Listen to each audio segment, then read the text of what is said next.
বিকেলবেলা নদীর পাড়ে ঘাসের ওপর রাফি বসে আছে।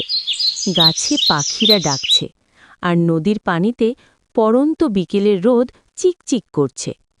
হঠাৎ রাফি দেখল দূরে মিঠো পথের মোড়ে একজন বৃদ্ধ লোক, রহমত চাচা, খুব বিভ্রান্ত হয়ে এদিক ওদিক তাকাচ্ছেন।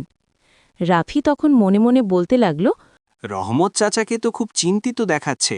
মনে হচ্ছে এই রোদে রাস্তা ভুলে গেছেন বা অন্য কোনো সমস্যায় পড়েছেন। রাফি আর দেরি না করে দ্রুত চাচার কাছে গিয়ে দাঁড়াল। রাফি চাচার কাছে গিয়ে নরম সুরে কথা বলতে শুরু করল।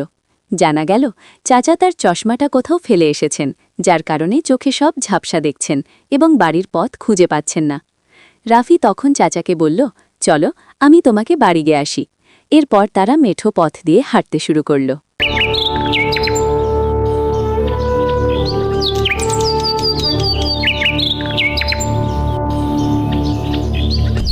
মেঠো পথ দিয়ে হাঁটতে হাঁটতে তারা কিছুক্ষণ পর রহিম চাচার বাড়িতে গিয়ে পৌঁছাল।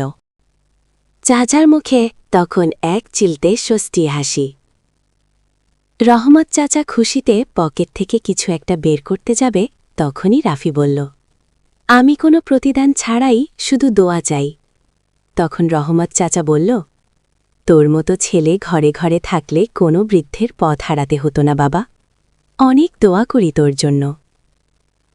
তখন আবার রাফি বলল, আপনার এই হাসিটাই আমার সবচেয়ে বড় পাওয়া চাচা, আপনি এখন জিরিয়ে নিন, আমি আসি।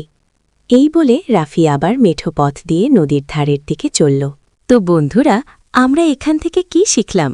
রাস্তায় যদি কোনো মানুষ বিপদে পড়ে, তখন তাকে সাহায্য করা আমাদের কর্তব্য।